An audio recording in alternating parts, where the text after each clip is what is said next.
Steady state error could be probably one of the most advantages of feedback control systems over open loop control systems. And let me explain that through a simple example. For example, from real life, let's say you have a tank that you need to fill up with water up to a certain level, H, using maybe a pump.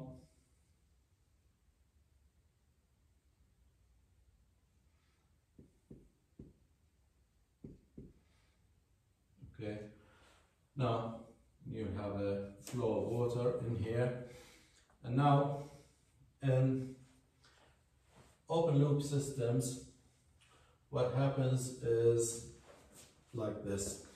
You have your system, which consists of the tank and the pump, which pumps liquid or water into the tank. And the output is the water level, H.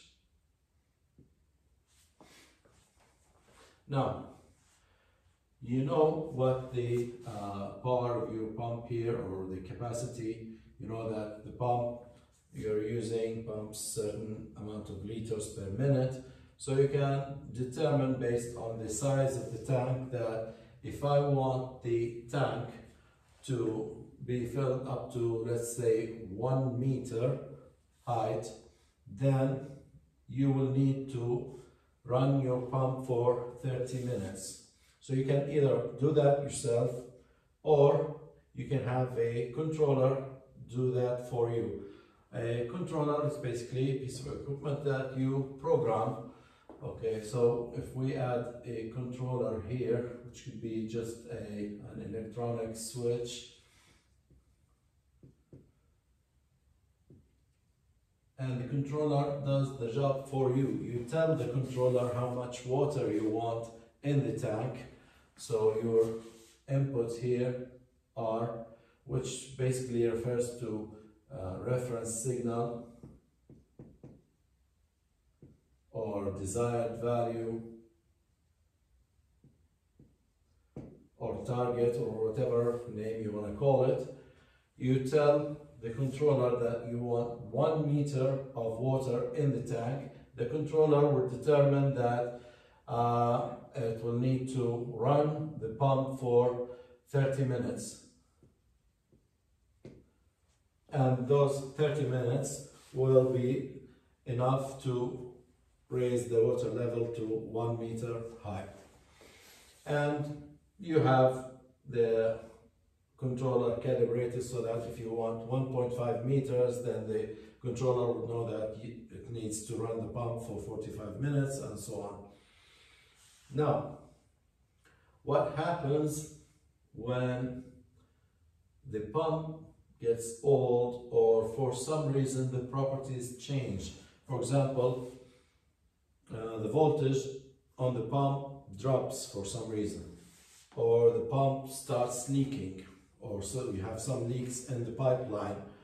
Then the 30 minutes will not be enough to give you the 1 meter height you want in the tank. And there's no way for the controller to detect that the job was not done, because it is programmed that 30 minutes of pumping will result in 1 meter. It will not detect any deviation from that performance. Now here comes the job of the feedback control system, is that if I add, here's my tank, so this is open loop.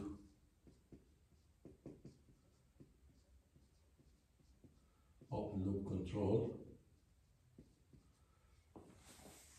And if I have my pump in here,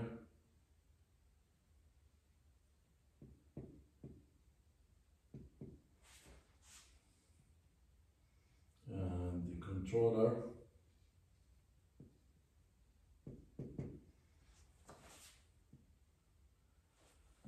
Now, in feedback systems, the output of the controller is not based on time or pre-programmed value or equation.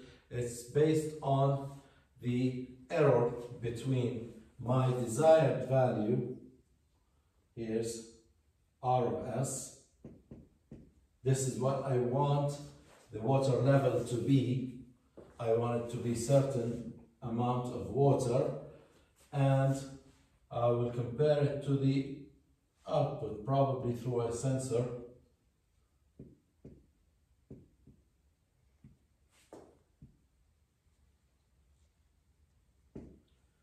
Now, what's going to happen here is that the controller will run the pump as long as it sees an error between the water level that I want and the actual water level the sensor reads. As long as there's an error, I want 1 meter, the sensor is reading 75 centimeters, then there will be an error. The controller will detect that error and keep the pump running until that error comes to 0, and that's where the controller will turn off the pump. The thing is now, if the pump gets old, or you have leaks in the system, or the voltage drops, or any other source of errors in the system, it will not matter, because the controller will keep pumping regardless of how much time it takes for the tank to be filled to the water level required. So it will correct itself automatically. Any change in the system, it will be detected through the error between the input and the output, and that's what keeps the controller going. And this is a major advantage of the feedback system, feedback control, or sometimes referred to as closed loop control. This is a major advantage between the two systems, that the error at the end of the process, at the end of my control job, what would be, which one would give me less error than the other and less sensitivity than the other. Now, if I lump all these components of the system, let's say I did a block diagram reduction, and all the blocks here, the transfer functions, basically together form a transfer function G of S, okay, and the same over here, G of S. Now the open loop system is simply R of S, G of S, and then Y of S. Now for closed loop systems or feedback systems, G of S, Y of S, and then the reference signal R of S, that's your desired value. And let me use here a unity feedback. And now, what is the difference between these two systems, and what are the advantages of one over the other in terms of steady state error? Now let me start with the open loop system.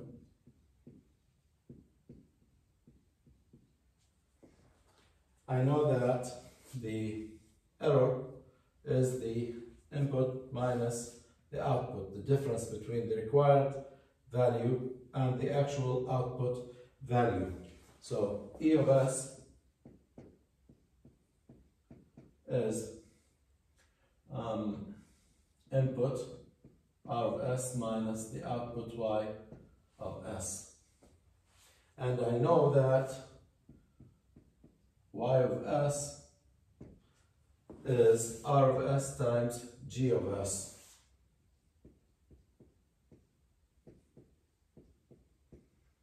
Which means that this is equal to 1 minus G of S times R of S. Now, to find the steady state error, the final error, when the system settles down and everything is, all the operations are done, what would the error be? So I want to find the final value of the error. So I'm going to use again the final value theorem. Final value theorem. And my input, to have a final value, I'm going to use a step input, constant input. R of S is 1 over S for steady input or constant input, so that we get a constant output. Now, the final value theorem says the steady state, ESS for steady state error, is the limit as S approaches 0 of S times E of S. And substituting the error here and the input R of S, what we will have is the limit as S goes to 0, S times 1 minus G of S times R of S, which is 1 over S.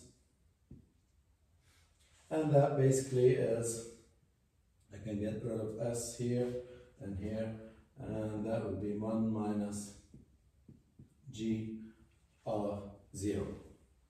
That's for the open loop system. Now in feedback or closed loop systems,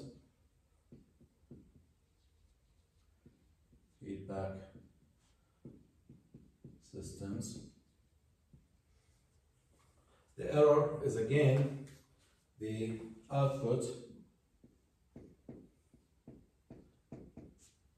the reference, minus the output Y of S. That tells me what the error is. Now, Y of S in the closed loop system, to determine that I need to do a block diagram reduction. In this case we have a feedback loop, so the equivalent transfer function is G over 1 plus G, and H is 1 in this case. Input R of S, output Y of S. So these two systems are equivalent. So that means the Y of S is going to be R of S times G over 1 plus G.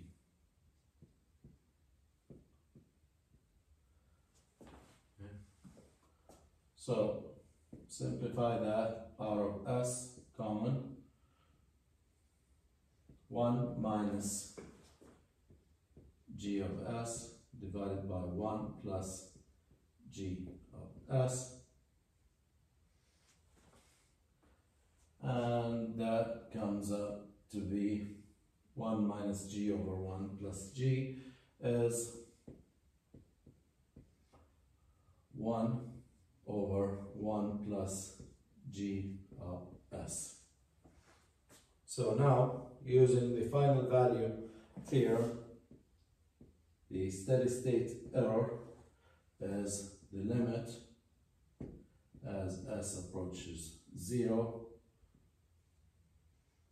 S times E of S. And for R, 1 over S, step input, the limit will be, as S approaches 0, S times 1 over 1 plus G of S times R of S, and R of S is 1 over S, so I get rid of this S, and I end up with this formula 1 over 1 plus G of 0, and this is the steady state error for feedback control systems, as opposed to the steady state error of the open loop system, which was 1 minus G of 0. That's for open loop.